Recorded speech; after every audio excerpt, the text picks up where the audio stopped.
Hallelujah. Hallelujah. Đam kim ya quái. Đam tua công san, công yết suk te, isit set ngeno te. Chỉ đam nang pia to pa min than nang ata hen. Nuôi hiu ya phật ini.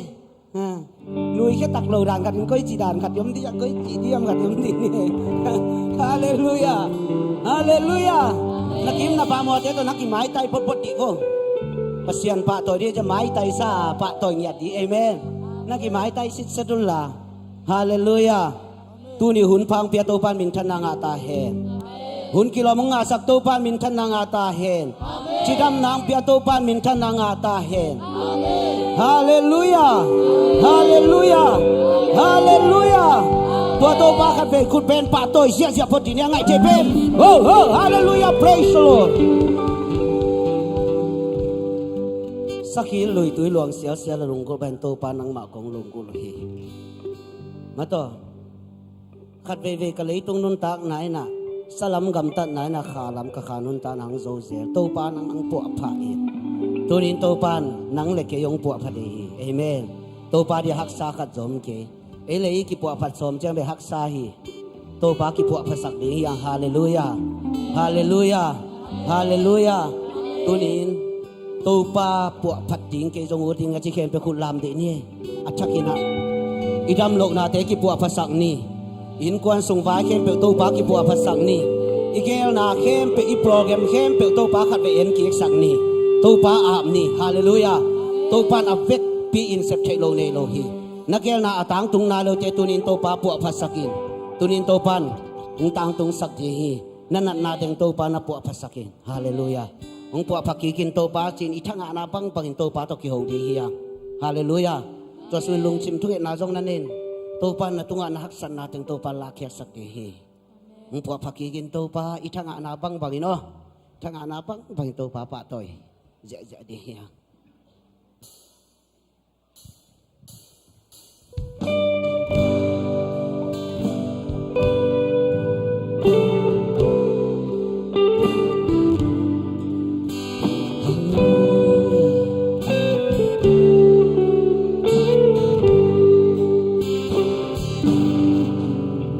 Kanun lain to pa lain adang taka sakhin lui tui luang sia sia alun gulbang dam na pasian de dam na pasian de kaka adang ta hong pidingin to pa kong lung hi hong pua pakikin to pa hong pua pakikin to pa kanun na nang main tao den me mihing lui lu sia mihing lui lu sia nun cha kan đi chỉ là tu pa hong pua pa ki kino nang din kanun tang na nang din kanun tang na hun te sang hoi na kanilo to pa na sendi kanilo to pa na sendi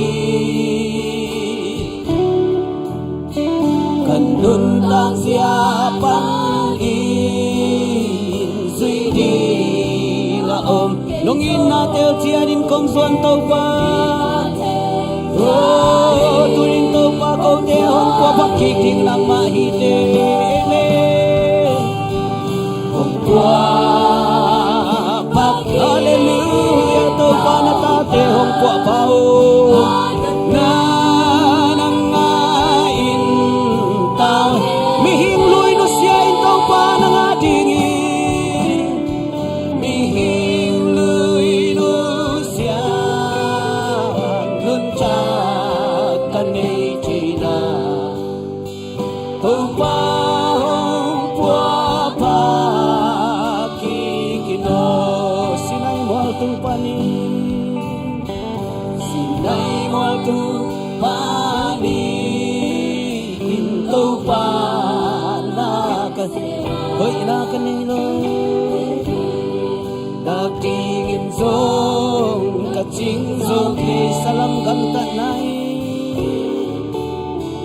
salam ganta nai kalam asusira buapat kinahong nenong topa tunin na tate ang buapain topa buapat kinahong nenong ay topa ang buapakiko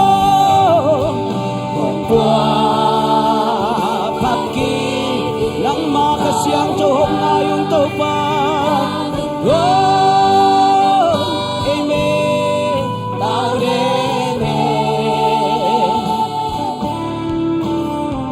nihiluy nusya nuncak kanay kina topa buapa kikino sinay mo atong panin sinay mo atong panin topa na kasima happy taki o topa nong icham din ko ching so kyung topa salam ganta nai kalang asos buapat kinahong enong mo kapa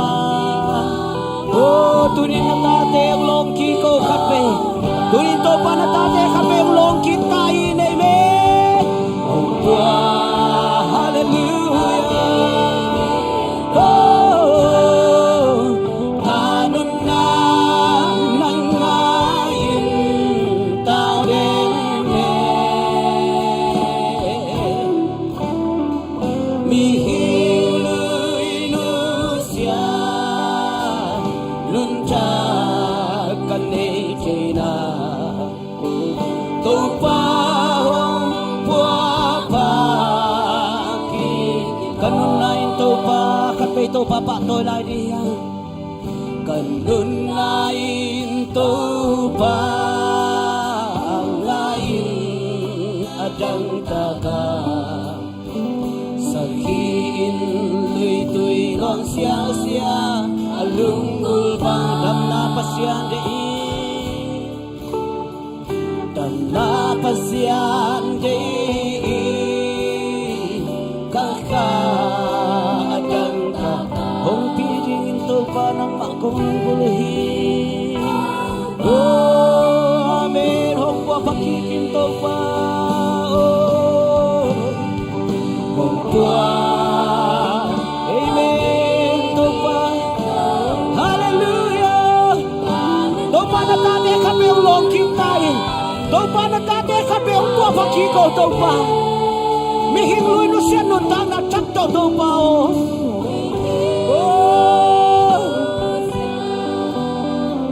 nuncak kanay kina to pa hong puapa kikino nang din kanunta na nang din kanon hihisanggam nga ote to pa din hoy nakat song nilohihan hoy na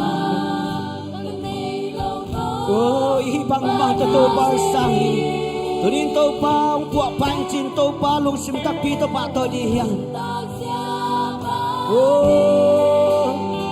Sweetie raong keso nung ina siyarin kong sua hong pua pakikin to pa hong pua pakikin to pa ganun na nangain tao din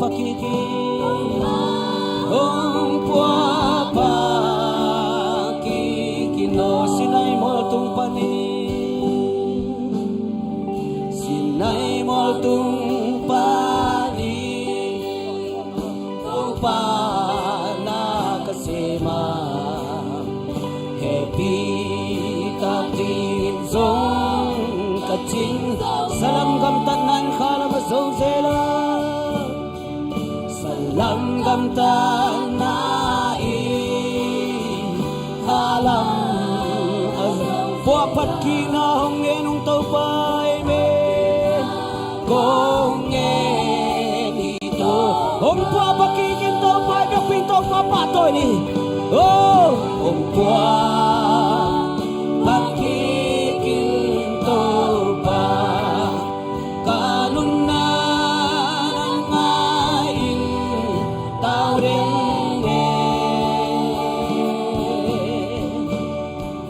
mihiluy siya nun cha kanay china tu pa hong bua pa kikino hong bua pa kikinto pa hong bua pa kikinto pa kanun na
to pa to akat pe hong po pakingin ji rote sa ka to pa to akat pe ki ko ri ya oh hallelujah tuin to pa tuin to pa na ta te hong po pakiki ming lun tang na no sia na thang lun ta na oh to pa na nga ti to pa mo valai cha te ang kuanin to pa oh khat pe na ta te ang long ki ko to pa tuin to pa khat pe na ta te ang long ki tunin to pa ng malon ki na kisama. Hallelujah, praise the Lord. Tunin to pa na tate kadbeong veki ko to pa. Ko te cha to bang matching so kyong ito pa. Upa kasiyang to pa ng mga ito pa. Upa kasiyang to ng makong kisampaw hi. Upa kasiyang to ng kisampaw hi. Oh, nang pekpek ay kongkista mo. Hallelujah, praise the Lord. Nang makongkista mo hito pa. Natate ito pa, hong vekikila to pa. Oh, nahoy nakatbeong musakikin to pa. Oh, nahoy nakatbeong musakiko pa. Hong buwan pagkikinto pa ganun na nangain tao rin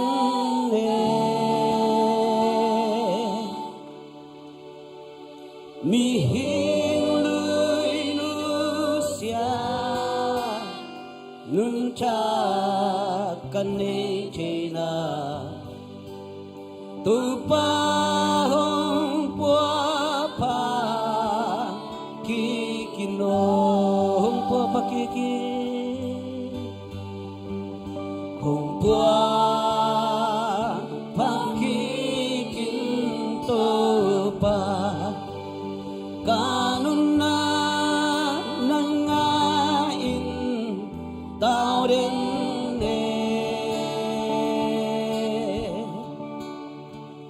mihiluy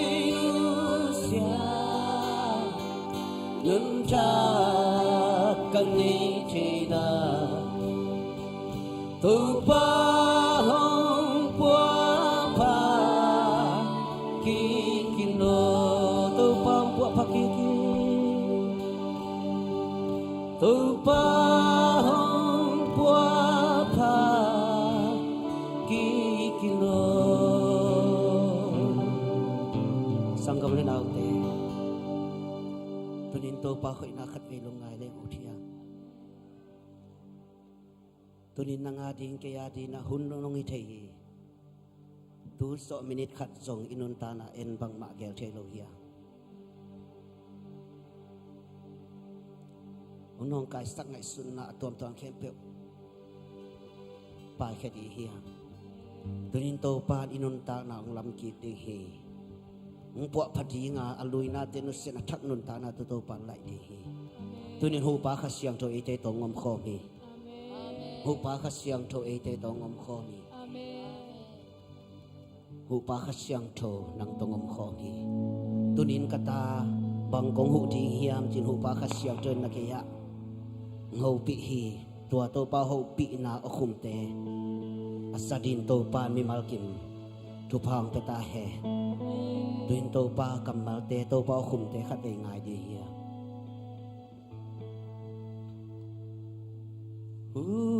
pa hong pai hin ta pa hong pai hin ta van tu ka siang châu pe man pia đi hong cham pe lung dang tu se mi om na chi tình a hu pa hong pa ki hu pa pai kin ta hu pa hong pai kin ta hu pa hong pai kin ta amen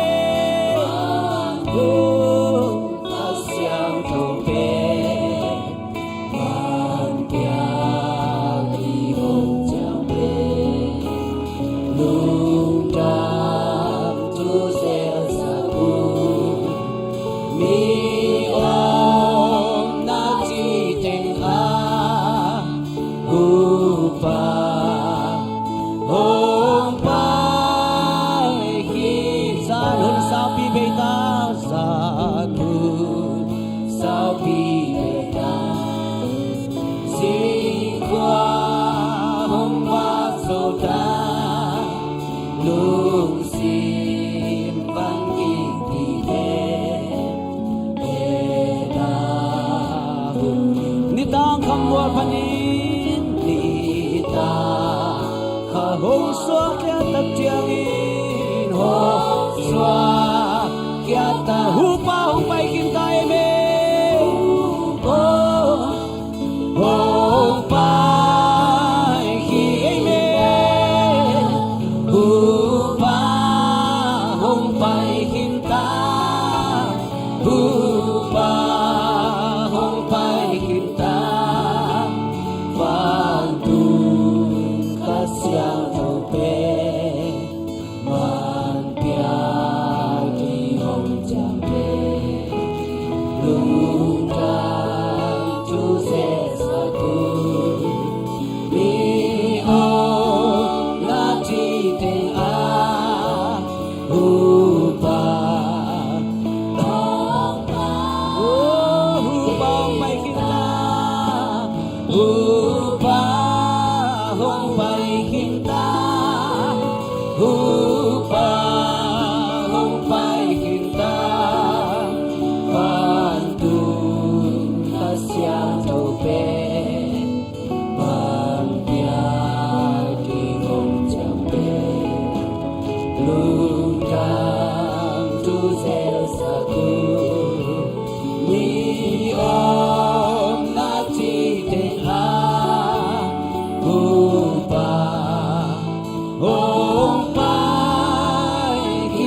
siang cho kami kun pena to patoy siya siya dia amen. Hallelujah. Amen. Hallelujah. Hallelujah. Ito ang bikas siyang to. Ito ang bito paminsan ng atahe. Hallelujah. Hallelujah. Tunito pa kami patolani. Tuhay kayong suwag tasak. Amen. Ang suwag tasak kasiyang to. Amen. Amen. Nasiyang suwag tasak kike. Napasang suwag tasak kike.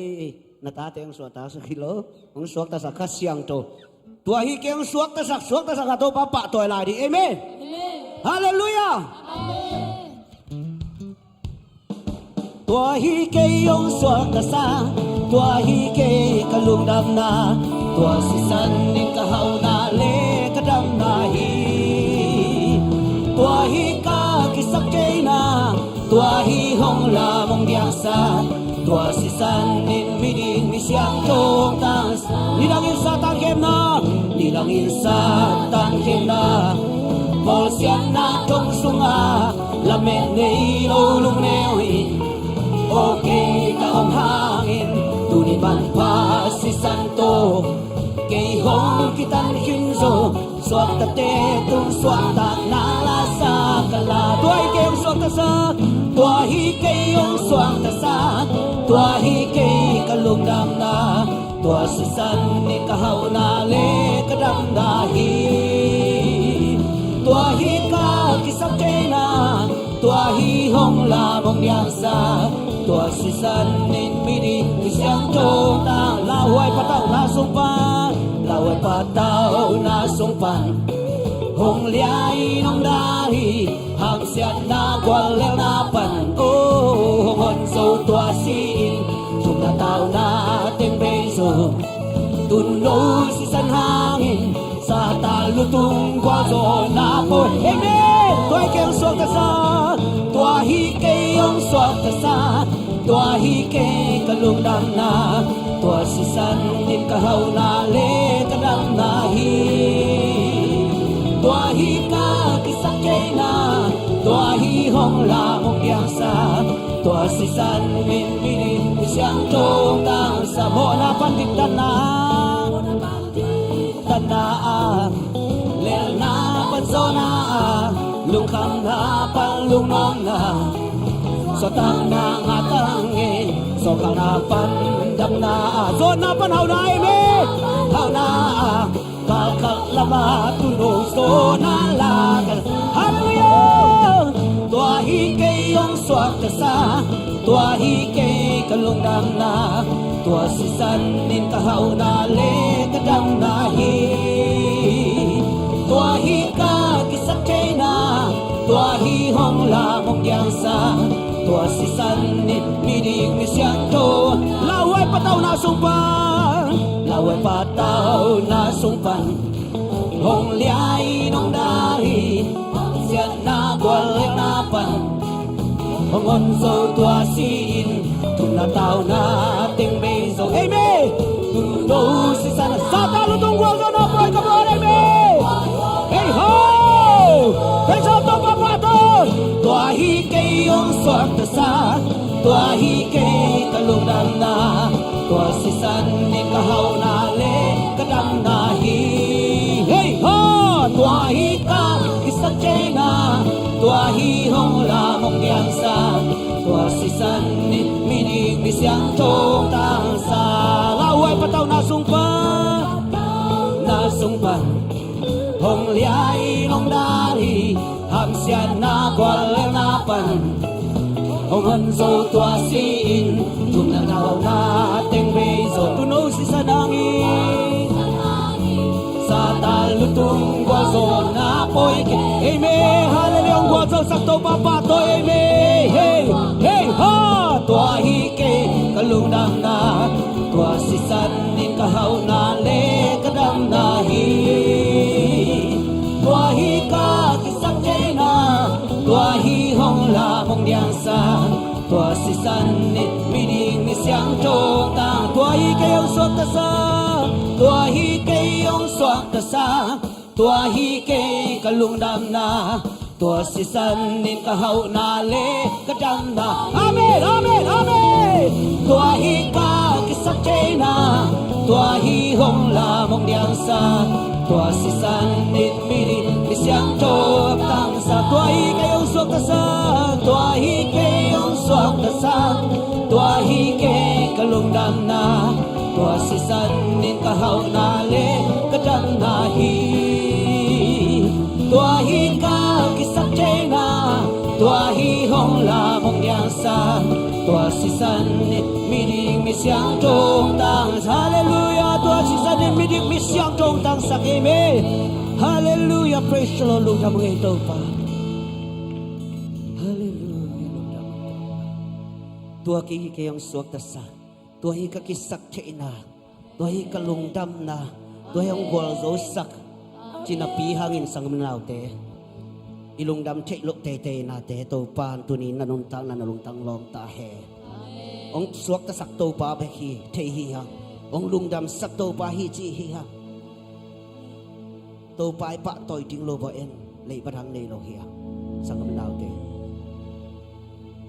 hallelujah praise jin chiang nei ten bang to ting chi ki thei lo hi tuin to pa nei te i ta lo ta te ama khoi na tong tua mi Kristo ina tu ni ate ai tahi Kristo ina ate ai tahi tu na panglaw pi non ding hiam tu na panglaw pi non ding hiam Jesu ite tongom khomi khasyang tu ite tongom khomi e atin law na ding pang mam no lo hi hang san tai kal suan di hi to pa ding Kristo ina ke ai hita asyan to na ke ai hita ahina ahong leisaka ahong pomta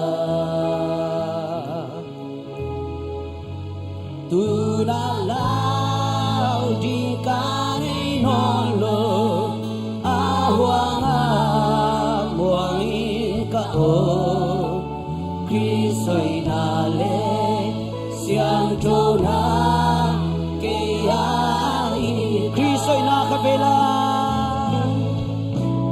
Kristo'y na kaya hita asyato na kaya hita ahina ahong nesaka ahong punta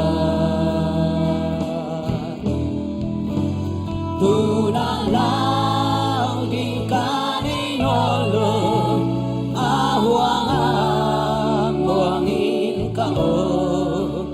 Kristo'y nale siyang tuna kaya hita Keno'y nakasong kanilo Keno'y nakasong kanilo Jesu Kristo'y nakapili ang pamangan ipasipin taong uli Amen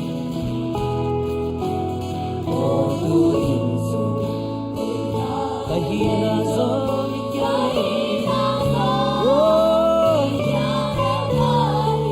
Chris banga siang to Chris banga hoy kahina Chris ay na kaya hitay me Chris ay na kaya hita asyang to na kaya hita ahina ahong nesaka ahong punta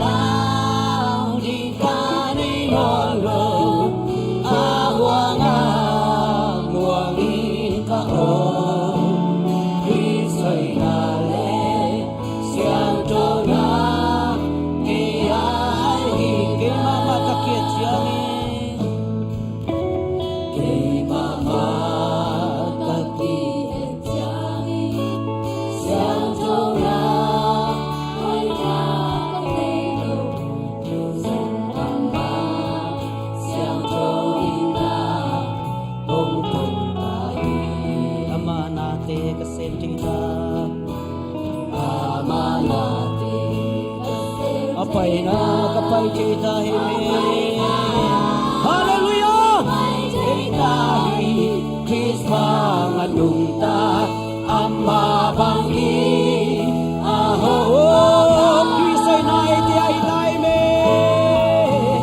Kristoy na kayay asyan jonay me oh hallelujah ahina ahong Yesaka ahong pomta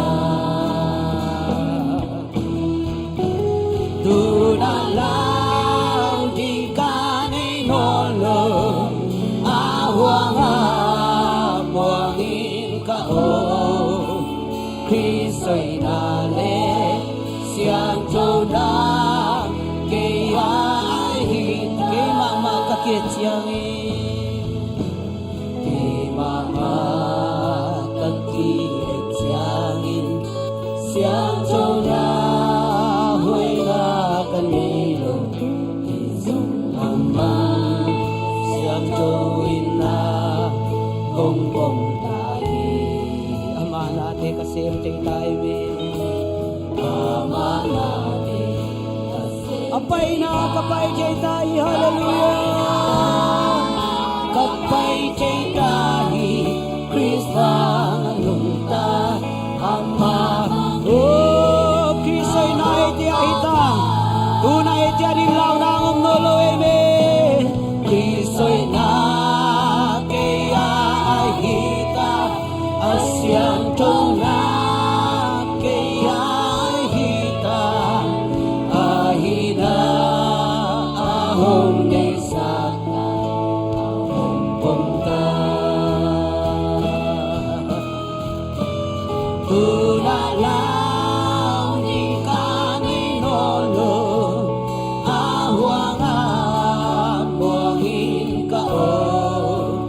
Kristo'y nale siyang joda kaya hita Kristo'y na kaya hita Kristo'y na kaya hita at siyang joda kaya hita ahina ahong Yesaka ahong punta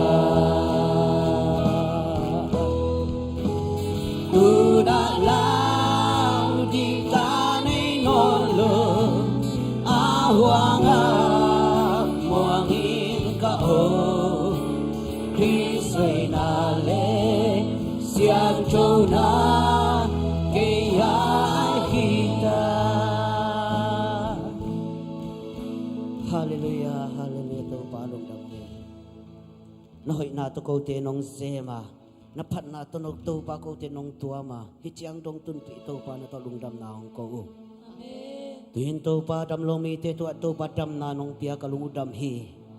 Lung sim zong kalmite, lung sim takaw na ang pia to pa ng makong pa toyo hi. Asang pen mo na to pa ng makong koy hi. Kristo'y na nang mahoy na han ko te hoy na katang che hi to pa. Lungdam ngay to pa nong in nate hangi. To pa katwe kutpen na pelay di hiya. Topangin na kichihi etiadi topangin ang lian hi ete sip zona hang hiloi ete chalo zona hang hiloi tuni chang dong topan gol zona piahi topa pol pisung topa dam lona tate topa tun main topa danam kutong long tain noy na tong tuam tain kasiapau topa amakia topa nang manaleng lain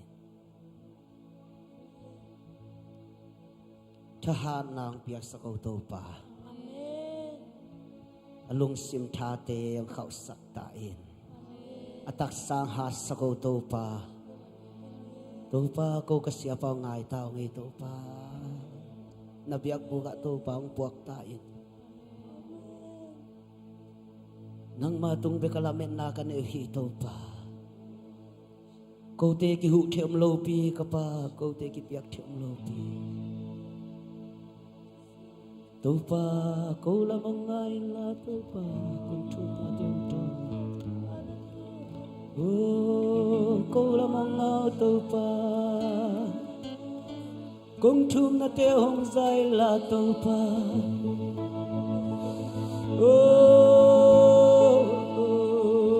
Nabalan na ang masakit. Oh, Jesus, oto pa nang makong ahito pa. Hallelujah, gwalso to pa. Abang lian to pa nang manahi. Nangadi nahaksakat pekom kay to pa. Nangadi seblading kat pekom lopi ka pa. Oh, kat peong beki ko to pa. Kat peong beki kino pa oh. Nang kong kisampaw ito pa. Nang kong kisampaw ito pa. Oh, kasyang to, kasyang to, kasyang to ng mga samong ito pa. Hallelujah, amen, hallelujah. Kasyang to, kasyang to, kasyang to. Hong tuas ko kasyang to, amen, kasyang to, oh, kasyang to, hong tuas. Ikuti salam ng kasyang to sa mladiya, kasyang to, kasyang to. Oh, kasyang to, hong tuang halpay lai kasyang to, kasyang to, kasyang to, kasyang to, hong tuang. Hallelujah, hallelujah. Hallelujah, hallelujah, hallelujah, hallelujah,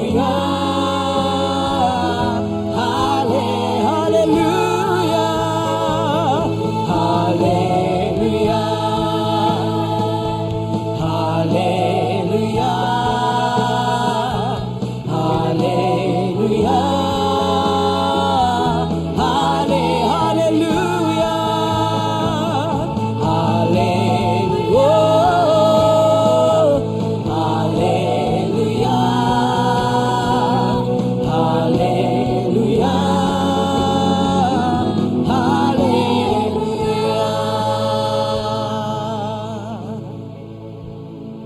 kalungudam mahito pa nuang mamawi nungumpi natin takin nung musaka to pa kalungudam hi kanit laun kem pe to pa naman kitua pi tain nang mahoy na to mimal kimong tuam lai tain kazag dingo nang makamal te Jesu minto kamuang niya to hi kazag dingo nang mapan nate Jesu minto kamuang niya to hi kanun tanong lamchang niya si tahen kakangguyong lamchang niya si tahen Hijang gol to pito pa na tong dam ko in kan ilan kem pe nakut ko mo na sa Jesu minto kya pintu ko ngien to pagpasyano amen ka pen khut beng into kini